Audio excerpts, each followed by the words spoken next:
Rožinis kvarcas, delninukai šie vadinami, glotnūs, apvalūs, ovalūs, labai malonūs liesti, dirbti su energijomis,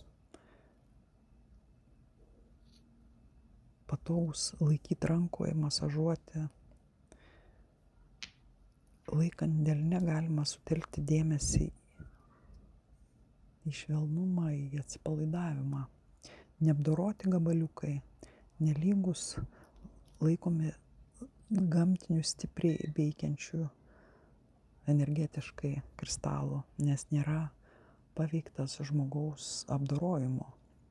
Taip pat jį galim naudoti meditacijai, valymui. Karoliai rožinio kvarco,